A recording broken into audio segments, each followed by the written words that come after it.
샬롬. 오늘도 주님께서 우리 모두와 함께 하심을 믿고 감사를 드립니다.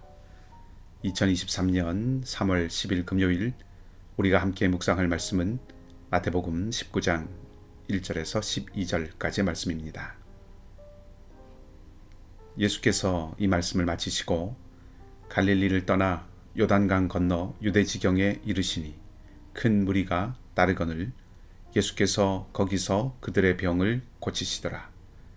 바리새인들이 예수께 나와 그를 시험하여 이르되 사람이 어떤 이유가 있으면 그 아내를 버리는 것이 옳으니까. 예수께서 대답하여 이르시되 사람을 지으신 이가 본래 그들을 남자와 여자로 지으시고 말씀하시기를 그러므로 사람이 그 부모를 떠나서 아내에게 합하여 그 둘이 한 몸이 될지니라 하신 것을 읽지 못하였느냐.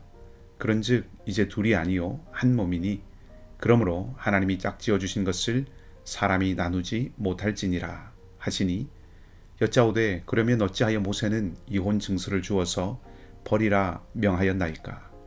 예수께서 이르시되 모세가 너희 마음의 완악함 때문에 아내 버림을 허락하였거니와 본래는 그렇지 아니하니라. 내가 너희에게 말하노니 누구든지 음행한 이유 외에 아내를 버리고 다른 데 장가드는 자는 간음함이니라. 제자들이 이르되 만일 사람이 아내에게 이같이 할진대 장가들지 않는 것이 좋겠나이다. 예수께서 이르시되 사람마다 이 말을 받지 못하고 오직 타고난 자라야 할지니라. 어머니의 틀어부터 된 고자도 있고 사람이 만든 고자도 있고 천국을 위하여 스스로 된 고자도 있도다. 이 말을 받을 만한 자는 받을지어다. 아멘. 용서에 대한 말씀을 하신 예수님께서 갈릴리를 떠나 유대로 가십니다. 이제 십자가가 기다리는 예루살렘으로 가는 여정을 시작하신 것이죠. 그리고 십자가 고난을 향해서 가시는 주님을 많은 백성들이 뒤따르고 죽음의 자리를 향해서 가시는 예수님이 생명의 기운을 잃어가는 많은 병자들을 고치시고 살리십니다. 짧은 두 구절의 말씀이지만 예수님의 고난과 죽음이 많은 죽어가는 사람들을 살리는 생명의 길이 됨을 강렬하게 나타내 주고 있습니다. 살리기 위해서 십자가를 향하시는 주님의 희생의 사랑이 오늘도 우리와 함께 하심을 기억하고 은혜 안에서 회복되는 여러분들의 하루의 삶이 되시기를 바랍니다. 유대에 이르렀을 때에 바리새인들이 나옵니다.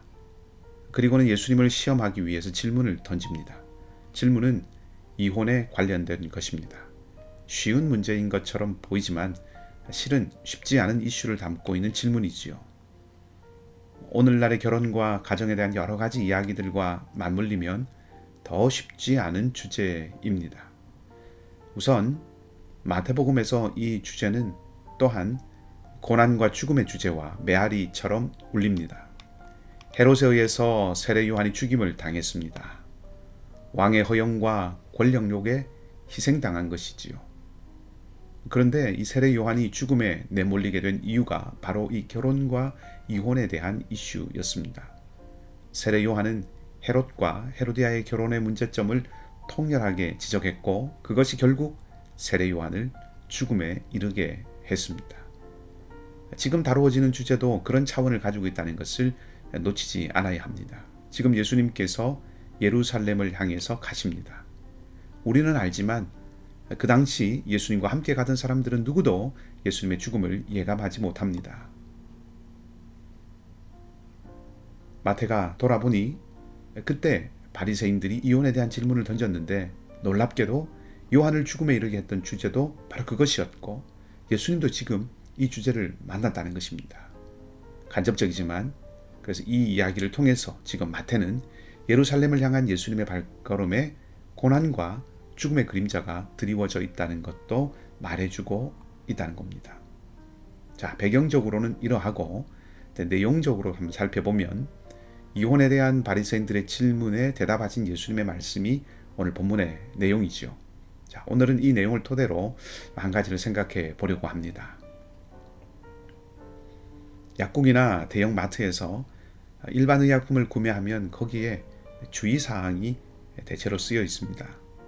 아이들의 손에 닿지 않게 하라는 것이나 만일 이 약이 눈에 들어가면 어떻게 조치를 해야 되고 또 부작용을 일으키면 어떻게 하라 하는 식의 내용들이 기록되어 있지요.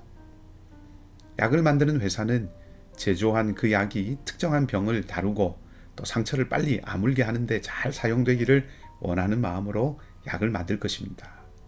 그 약 때문에 난처한 일이 생기기를 바라지는 않겠지요. 그런데 가끔은, 아주 가끔은 바라지 않은 당황스러운 일들이 일어나게 됩니다. 아이가 마시면 안 되는데 아이가 그 약을 마시거나 하는 그런 일들이 일어난다는 것이죠. 그래서 주의사항을 써 놓는 것입니다. 말하자면 만일 일어나야 하지 않아야 하는 일이 발생하게 되면 어떻게 해야 하는지를 위해서 적어 놓은 것이지, 그런 일이 일어나기를 바라거나 혹은 부추기려고 주의사항 같은 것을 적어 놓은 것은 아니라는 뜻입니다. 누군가가 주의사항이 써진 것을 보면서 이 약을 눈에 넣어도 흐르는 물에 씻으면 되니까 넣어도 괜찮다는 뜻으로 이걸 써놓은 것이구나, 이렇게 생각하면 그것은 본래의 의도를 왜곡하는 것이 될 것입니다. 어떤 면에서 오늘 바리새인들의 태도는 방금 말씀드린 그런 모습과 같습니다.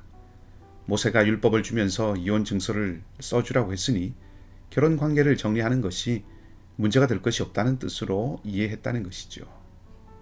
그런데 예수님은 이들의 질문에 본래는 그렇지 않다, 그렇게 답변을 하십니다. 이 법을 주신 하나님의 참 의도를 알려주신 것이죠. 그래서 오늘 본문에는 본래라는 말이 2번이나 등장합니다. 자, 여기서 오해하지 않으셔야 됩니다. 방향을 잘 잡아야 합니다.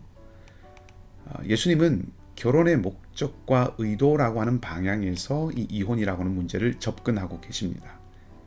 이혼해도 되지 않느냐 하는 질문에 오늘 예수님도 그 가능성은 열어두셨습니다. 거듭 말씀드리지만 오늘 말씀과 예수님의 가르침은 이혼에 초점이 있는 것이 아니라 오히려 결혼에 초점이 있습니다. 그리고 우리가 살아가다 보면 결혼으로 맺어진 관계가 끊어질 수밖에 없는 그런 경우도 생기지요. 그리고 그 일은 어떤 이유에서건 상처와 아픔을 동반하는 힘든 시간들을 당사자들에게 또 관계되어 있는 이들에게 가져다 줍니다. 그렇기 때문에 이런 일을 겪고 있거나 혹은 겪은 분들을 대하고 접근하는 것은 매우 조심스러워야 합니다. 예수님의 가르침은 하나님께서 결혼이라는 제도를 세우셔서 남자와 여자가 하나를 이루어 온전하게 하시려고 했는데 사람의 완악함이 그것을 훼손하고 파괴할 때가 있고, 그래서 하나님의 법을 어기게 되었고, 그렇게 만일 그 법을 어기게 되었을 때 그것을 수습할 방안으로 주어진 것이 이혼이다, 그렇게 말씀하시는 것입니다. 그러니 두 사람의 친밀한 사랑으로 하나 된 그 결혼 관계를 잘 지키는 것이 본디 하나님께서 주신 뜻이다 라고 하는 것을 예수님은 다시 한번 강조하고 계신 것이죠. 바리새인들은 이혼의 명분이 무엇이냐고 물었고 예수님은 결혼의 신성함으로 대답하신 것입니다. 바리새인들은 율법을 해석해서 수많은 이혼 사유들을 만들어냈고 예수님은 본래 지켜야 할 것이 무엇인지를 강조하신 것입니다. 동문서답이라고 생각할 수 있으나 앞서 약의 비유를 통해서 말씀드린 것처럼 난감한 상황이 일어나지 않도록 해야 하는 것이 본래의 목적이고, 그것이 여러 가지 이유로 난감한 상황을 만들어내면 그것을 어떻게 다루어야 하는가 하는 측면에서 주의사항이 꼭 필요한 것입니다. 그러니까 오늘 이 문제를 이렇게 접근해야 한다는 것이죠. 자, 그렇게 되면, 이렇게 접근을 하면 이혼의 법은 약한 자를 보호하고 지키며 회복시켜주는 수습안으로 작용할 수 있습니다. 이혼은 성경적으로 틀리다 하는 것도 아니고 성경이 그렇다고 해서 이혼을 부추기는 것은 더더욱 아닙니다. 더욱 힘써 지켜야 하는 것이 두 사람 사이의 언약적 결합이라는 것입니다. 하나님이 본래 남자와 여자로 만드셔서 홀로는 부족한 것, 홀로로서는 부족한 것을 둘이 한 몸이 되게 하셔서, 그렇게 하나 되게 하셔서 온전함을 이루게 하셨는데, 그것을 우리의 완악함으로 깨뜨리지 않도록 애써야 한다는 것입니다. 시청하지 않아서 그 내용은 전혀 모르지만, 최근 한국 드라마 중에 신성한 이혼이라는 것이 있습니다. 만일 바리새인들이 이런 신성한 이혼, 이것을 내세운다면 예수님은 결혼의 숭고함을 말씀하시는 것이죠. 가슴 아픈 갈라섬을 매도할 생각은 저에게 추도도 없습니다. 결혼과 이혼의 문제만이 아닙니다.